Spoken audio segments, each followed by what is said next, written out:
In our homes, we gather around wreaths to pray our lost hopes, broken peace, limited joys, and love so hard to find in this season of coronavirus.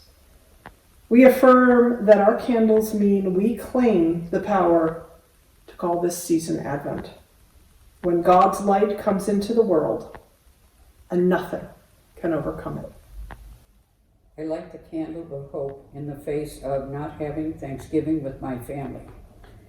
We light the candle of hope. Its light projects our fervent prayer for a 2021 that is healthier and safer than the year we have nearly completed.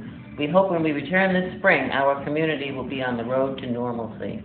We light the candle of hope in the face of this pandemic that has kept us from enjoying time with our grandchildren and sharing long overdue hugs with our families and friends. We light the candle of hope in the face of challenging times for our family, as well as yours, knowing that we will pull through with the help of each other. We light the candle of hope in the face of continuing to find creative ways to stay connected to our family and friends this holiday season, in the face of messages that tell us we are safer and keeping our loved ones safe by staying apart. We now light the candle of peace, mindful that recent months of remarkable challenges in our lives only mean that the hope and promise of Advent are more valuable than ever. I now light the candle of peace in spite of the uncertainty of the current college education process. We now light the candle of peace in spite of anger, depression, and addiction. We now light the candle of peace in spite of the many lives lost due to COVID, those struggling with food security, homelessness, loss of jobs, and friends and loved ones struggling with health issues.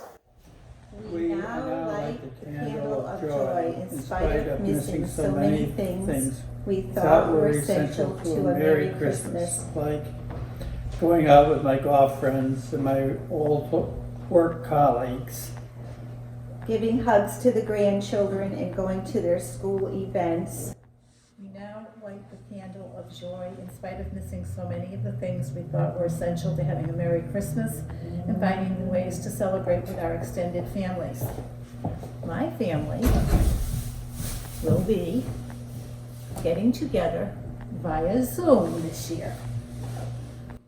We now light the candle of joy in spite of missing so many things we thought were essential to a Merry Christmas, like parties, photos with Santa, and bonfires with friends. We now light the candle of love even when many things dim our sparkling, like not being with loved ones for the holiday and the global health pandemic. We now light the candle of love even when many things dim our sparkling. Like when we cannot be with family at Christmas, or when one of them is having a health crisis, or when fears make us anxious about doing things that used to be commonplace.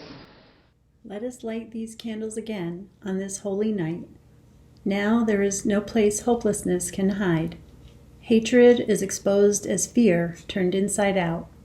Suddenly everyone can find a smile or a moment of beauty or laughter, and hands are clasped around the world.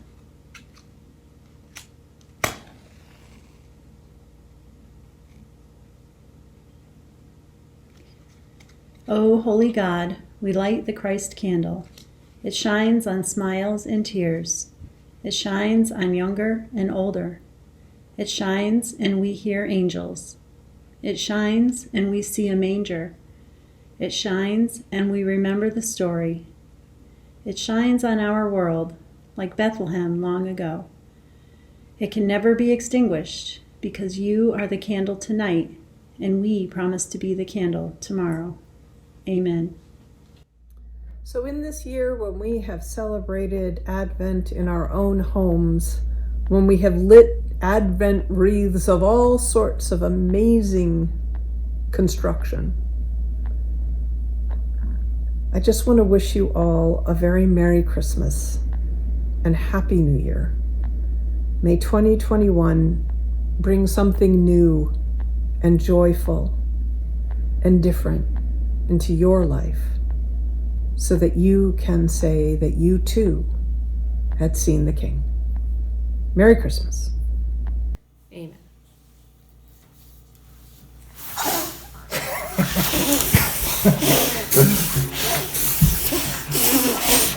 Watch your hair.